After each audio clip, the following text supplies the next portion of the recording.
भाई और बहनों, मातृशक्ति को नमन। स्टूडियो में आपका हार्दिक स्वागत, अभिनंदन है, सत्कार है। सनातन सत्य यह दृष्टि विज्ञान पर आधारित है, ये अल्टीमेट ट्रुथ देता है और जैसी दृष्टि वैसी सृष्टि के सिद्धांत पर आधारित है। और इससे जुड़े हुए जो तत्व है वो कुदरत की रचना और कुदरत का कानून है। उसके तहत हम आपको धीरे धीरे शाश्वत सुख की ओर ले जाते हैं। आपका जो टेम्परेरी सुख है ये परमानेंट में बदल जाए, उसके लिए सारा प्रयत्न कर रहे हैं ताकि कि आपको मानव जीवन की पूरी सार्थकता मिले, आपकी सारी थिंकिंग पॉजिटिव हो जावे। तो आज का हमारा बहुत ही सुंदर विषय है, फाइलों का संभावपूर्ण निपटारा करो। अब यहाँ पर फाइल क्या है? मेरा शरीर फाइल नंबर 1 और मेरे नज़दीक से नज़दीक रहने वाली मेरी पत्नी फाइल नंबर 2, बेटा फाइल नंबर 3, बेटे की बहू फाइल नंबर 4, पोता फाइल नंबर 5, दूध वाला फाइल नंबर 6। ये सब जितने व्यक्ति हैं जो कि हमारे से जुड़े हुए हैं, हर एक के अपने अपने सिस्टम में, चाहे परिवार से हो चाहे बिजनेस सिस्टम से हो, जितने भी लोग जुड़े हुए हैं वो सब फाइलें कहलाती है। तो इन फाइलों का संभावपूर्ण निपटारा करने का अर्थ क्या है? ये सारी जो फाइलें हमारे से कनेक्टेड होती है, पूरा जीवन भर हम जन्म से लगा के मृत्यु तक के बीच में 60 साल 70 साल जीते हैं, तो हमारे संपर्क के अंदर कोई भी व्यक्ति आता है, कोई भी जीवित प्राणी आता है, चाहे ऊंट है, घोड़ा है, गधा है, उसके आने का एक समय निश्चित होता है और वह फाइल के रूप में आता है और वह 2 चीज़ करने आता है, या तो वो लेने आता है या देने आता है। उदाहरण के तौर पर देखिए कि हमारी संतान बनकर के कोई आती है तो वो संतान 2 तरह की होती है, एक सुख देने वाली संतान और एक दुख देने वाली संतान है। सुख देने वाली संतान है, आपकी सेवा करेगी, आपके भरण पोषण का ध्यान रखेगी, आपको चित्त समाधि देगी और वह आपकी श्रवण कुमार बनेगी। और एक वही दूसरी संतान जिसको आपने उसी रूप में जन्म दिया, उसी रूप में पालन पोषण किया और समान रूप से सभी संतान को पालन पोषण किया, लेकिन दूसरी संतान आपको दुख देगी, आपकी संपत्ति का हड़प करेगी, वह काम कुछ नहीं करेगा लेकिन लॉयन शेयर्स लेने की कोशिश करेगा, आपसे विमुख हो जाएगा और आपकी कोई सार संभाल नहीं करेगा। एक जो है लौकिक व्यवहार के रूप में संतान बनेगा कि आपका बेटा है लेकिन आपको कष्ट पहुंचाता रहेगा, एक श्रवण कुमार है। और एक दूसरा है खाली नाम मात्र का बेटा है जो आपको कष्ट ही कष्ट देता है। ये सब फाइलों का जो है संभावपूर्ण निपटारा करने का अर्थ क्या है कि ये सब बड़ी बड़ी पार्टियां हैं, जो कोई लेने आई है, कोई देने आई है। मैं आपको उदाहरण के तौर पर बताना चाहता हूँ कि आप कोई बैंक का अकाउंट खोलते हैं, उस बैंक के अकाउंट में डेबिट क्रेडिट 2 कॉलम होते हैं। अगर आपने 10,000 रुपये का लोन लिया तो बैंक आपके खाते के अंदर जो है वो डेबिट कर देगा 10,000 रुपया, लेकिन अब जो है आपने जो है वो धीरे 1,000 चुकाया, 2,000 चुकाया, तो वह चुकाने के साथ साथ के अंदर वह जो है वो चुकता हो जाएगा। जब पूरा चुकता हो जाएगा तो डेबिट क्रेडिट होकर के 0 हो जाएगा। इसका मतलब आप पर अब कोई कर्ज नहीं, आपका कर्जा निपट गया। उसी तरीके से ये 84 लाख जीवा योनि के प्राणी जिनके साथ में हमने पूर्व समय के अंदर किसी को दुख दिया है, किसी को सुख दिया है, और सुख के अंदर तो कोई बात ही नहीं, अच्छी बात है, देना ही चाहिए। मूल बात तो दुख की होती है, किसी को कष्ट दिया हुआ होता है तो वो हमारा बदला लेता है, और प्रत्यक्ष रूप से लेता है, अप्रत्यक्ष रूप से लेता है।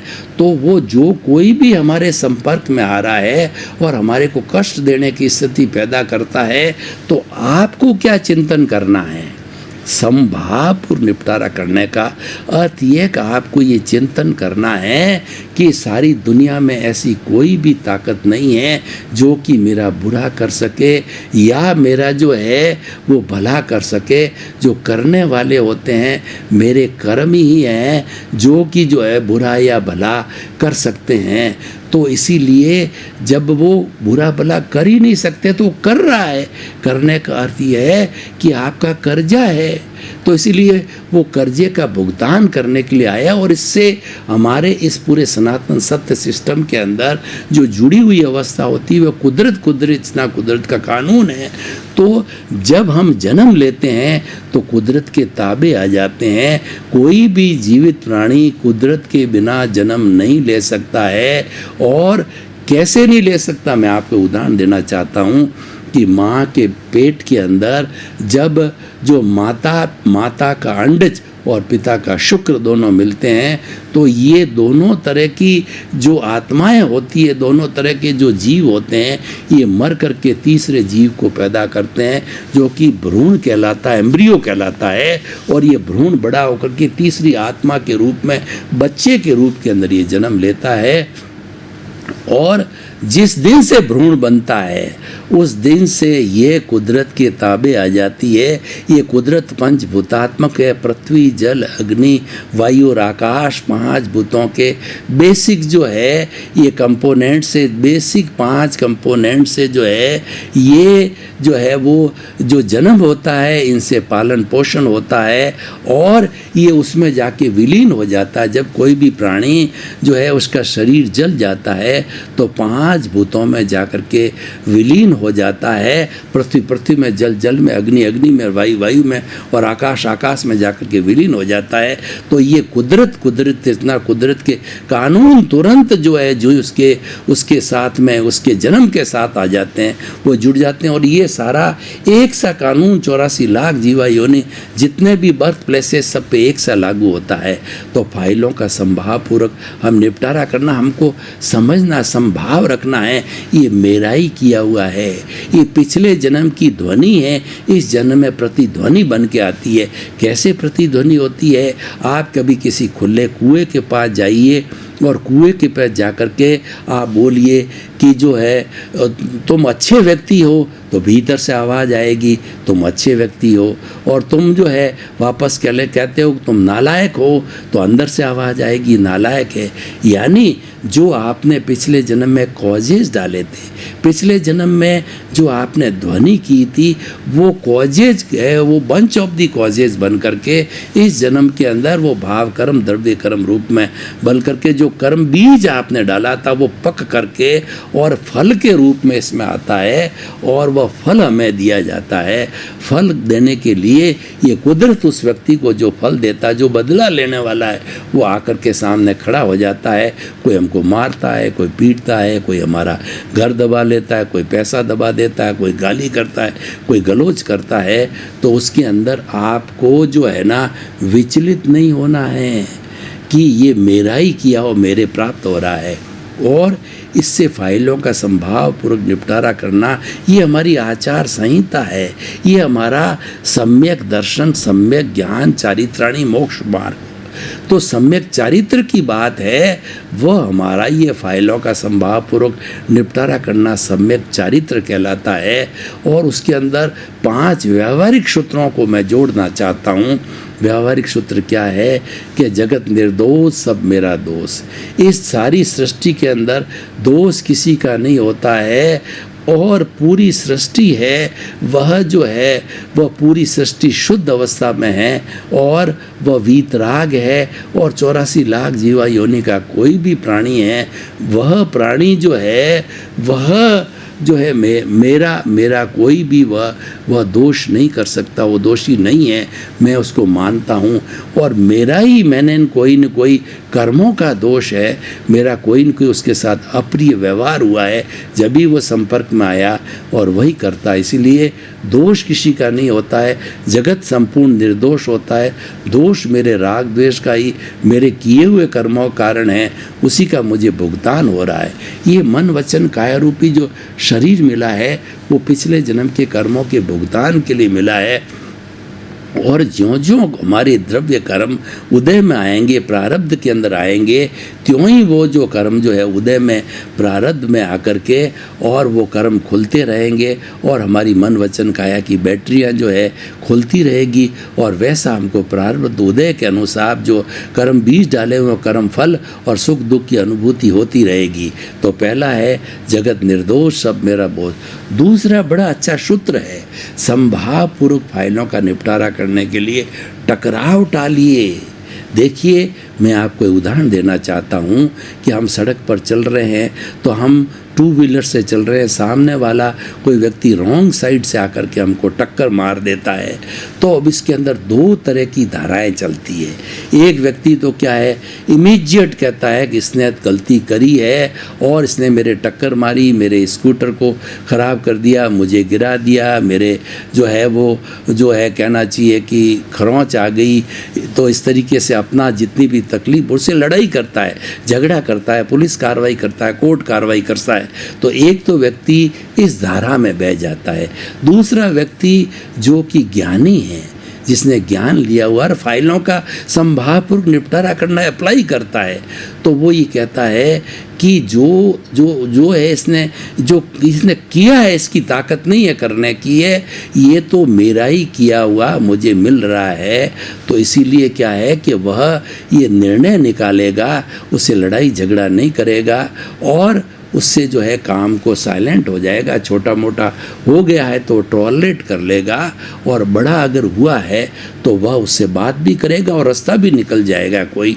तो इसीलिए टकराव टालिए। घर में टकराव होता है तो जो टकराव की स्थिति को टालते रहिए। और घर के अंदर कमरे में अगर पिता पुत्र के बीच में टकराव, पति पत्नी के बीच में टकराव है तो उस जगह से आप हट जाइए, दूसरे कमरे के अंदर चले जाइए और घर से बाहर निकल जाइए, पानी को पी लिए, मौन रहिए। यानी हर सूरत के अंदर हर एक से टकराव को, उसके परिणाम, टकराव के परिणाम बहुत बुरे हैं। टकराव व्यक्तिगत स्तर पर होता है, टकराव जो है हमारे पारिवारिक स्तर पर होता है, समाज के स्तर पर होता है, देश के स्तर पर होता है, पार्टियों के स्तर पर होता है, विश्व के स्तर पर होता है। इस टकराव के कारण युद्ध होता है। कोई भी युद्ध होता है वो सबसे पहले पावरफुल व्यक्ति के दिमाग के अंदर जन्म लेता है। कोई बड़ा पावरफुल व्यक्ति होता है जिसके पास में बहुत बड़ी ताकत होती है और उसके दिमाग के अंदर ही आ गया कि जो है वो फिर युद्ध कराएगा, लड़ाई कराएगा, झगड़ा कराएगा और वो झगड़े टंटे के कारण जो है वो टकराव बढ़ता जाता है। उसके परिणाम बड़े घातक होते हैं और टकराव को टालता है, वो फाइलों का संभावपूर्ण निपटारा करता है और वह बड़ी शांति की अवस्था में रह जाता है। दूसरा, अगला तीसरा सूत्र है एडजस्ट एवरीवेयर। बहुत ही बड़े बड़े कीमती सूत्र है कि देखिए, आपको रोटी ठंडी मिल गई, आपने टॉलरेट कर लिया, गर्म मिली, बहुत अच्छी बात है। और आप जहाँ सो रहे हैं वह जगह थोड़ी है, आपने टॉलरेट कर लिया, पेशेंस रख लिया। आप कहीं पर भी ट्रेन में सफ़र कर रहे हैं, किसी से थोड़ी सी टक्कर लग गई, पेशेंस रख लिया, सॉरी बोल दिया। हर जगह पे आपने एडजस्ट कर दिया। आपके जो है जूनियर सीनियर के बीच में झगड़ा हो गया, आपने उसको झगड़े को ज़्यादा बढ़ाया नहीं है और छोटी मोटी बात कही, आपको किसी ने तिरस्कार की बात करी तो आपने उसको इग्नोर किया तो वो गाली उसकी वापस चली जाएगी जिसने तिरस्कार किया है। तो आपने एडजस्ट एवरीवेयर। जो व्यक्ति हर परिस्थिति में एडजस्ट हो जाता है तो उस व्यक्ति का फाइलों का संभावपूर्वक निपटारा हो जाता है। उसमें तू मैं नहीं होती, झगड़ा बढ़ता नहीं और पूर्व जन्म के हमारा किया हुआ कर्जा है वो सहज ही निपट जाता है। क्योंकि हमारा किया हुआ है कि व्यवहार शुद्धि बिना निश्चय शुद्धि नहीं है। जब तक हम इन सब चीज़ों का भुगतान नहीं कर देंगे तब तक हम जो है वो मुक्ति की अवस्था में नहीं जा पाएंगे। तो ये और उसका चौथा सूत्र है भुगते उसकी भूल। इसका अर्थ ये हुआ कि मान लीजिए कि जैसा मैंने टक्कर का उदाहरण दिया तो भुगताने वाले की भूल नहीं है, भुगतने वाले की भूल है। क्योंकि वो टक्कर मारने की उसकी कोई स्वतंत्रता नहीं है। वो टक्कर मारा गया, उसको कुदरत ने भेजा है टक्कर देने के लिए, क्योंकि आपका ड्यू है। वो आपका कर्जा उतरना है तो कोई भी आपके साथ के अंदर कोई भी नुकसान करता, बुराई करता है तो समझ लीजिए कि वो मेरा हितैषी है, वो मुझे मुक्ति की ओर ले जाने वाला है और वह मेरा हिसाब जो मेरा कर्जा है उसको उतारने के लिए आया है। उसको तो नमस्कार, उसको प्रणाम करो कि भैया तेरा जो है ये तुम मेरे को जल्दी से जल्दी इस कर्ज से मुक्त कर और इससे मुक्त होकर के ताकि कि मैं भी जो है सिद्ध बुद्ध मुक्त बनूं और मेरा सारा कर्जा जो है वो हो जाए। मैं आपको एक उदाहरण देना चाहता हूँ। मान लीजिए कोई व्यक्ति ने कर्जा ले लिया, 1 करोड़ का कर्जा ले लिया, कई पार्टियों से कर्जा लिया, तब फिर उसने कहा कि इस तरीके से तो मैं दिवालिया घोषित हो जाऊंगा सारे मिल कर के। तो उसने एक योजना बनाई कि मैं साहूकार कैसे रह सकता हूँ। तो उसने अपना निर्णय लिया, टोटल प्रॉपर्टी की टोटल लगाई कि वो प्रॉपर्टी उसके पास में 50 लाख की है और वो साहूकार बन के जीना चाहता है, अपने पे दाग नहीं लगाना चाहता है।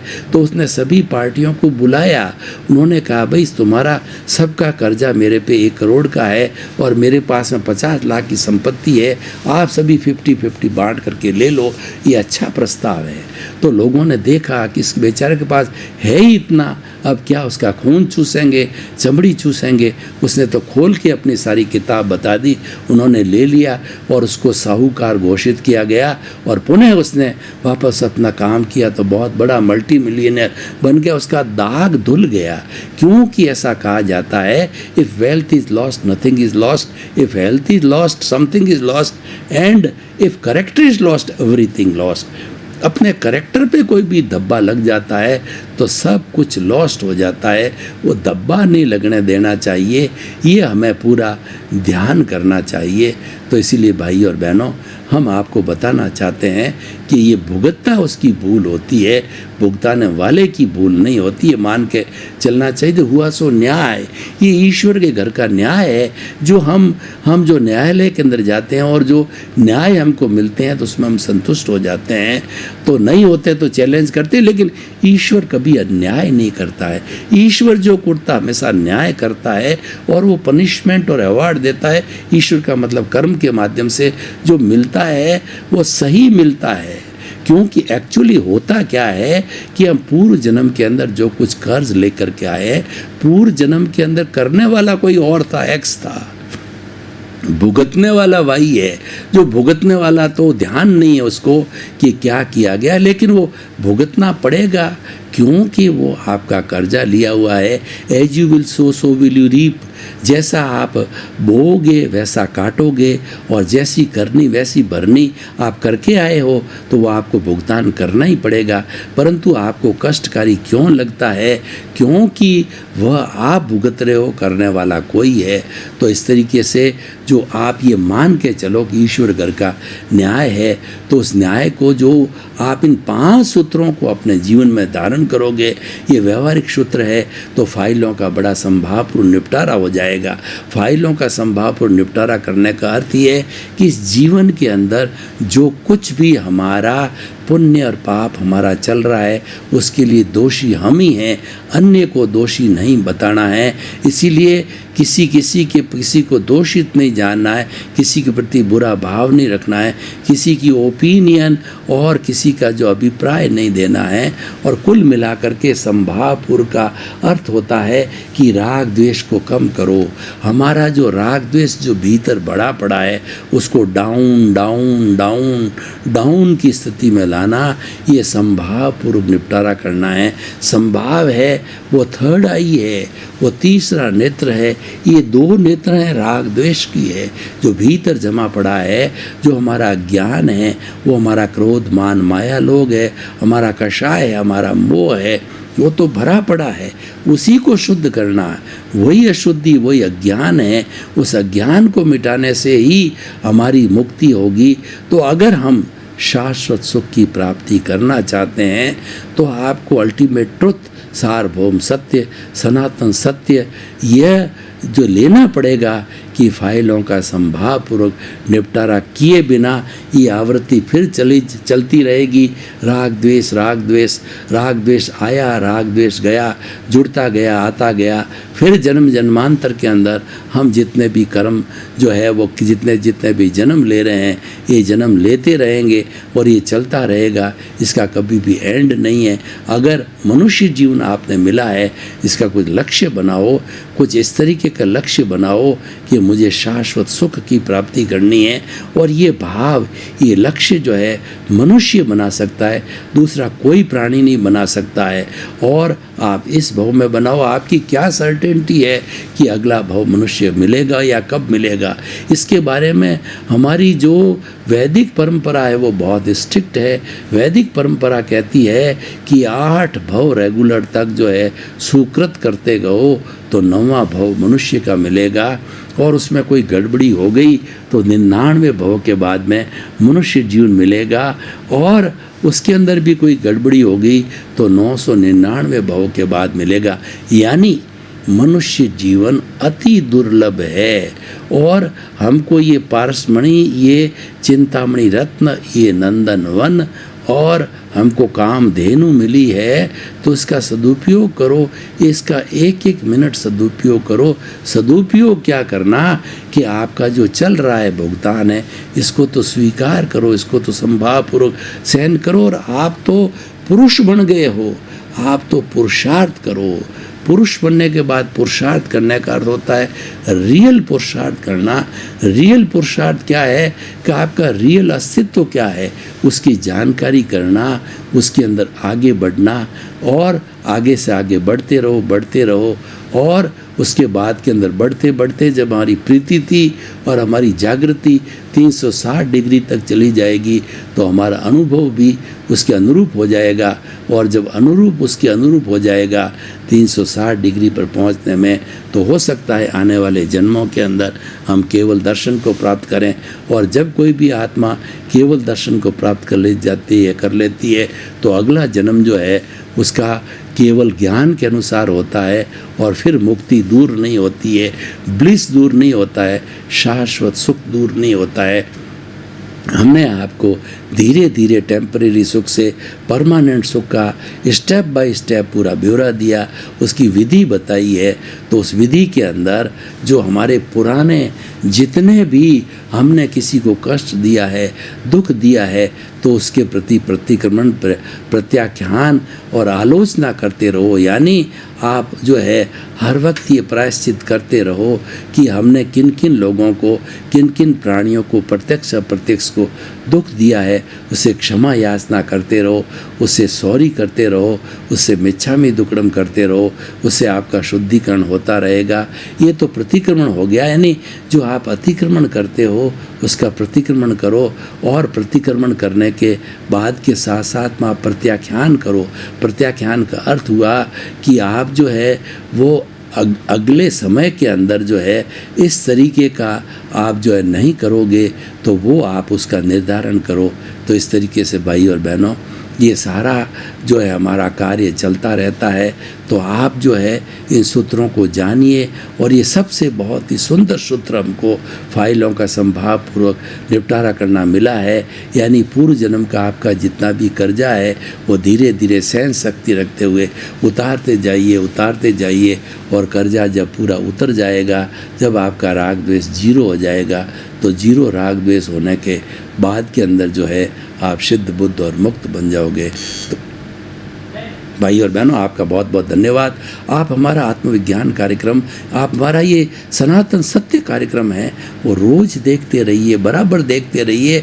और आप देख रहे हो हमको फीडबैक मिल रहा है। आपकी जो कोई भी जिज्ञासा हो तो आपके पास हमारा नंबर है, ईमेल आईडी है, हमारी वेबसाइट है, हमारा मोबाइल ऐप है, उस पर आप अपनी जिज्ञासा रख सकते हैं, आपको समाधान मिलेगा।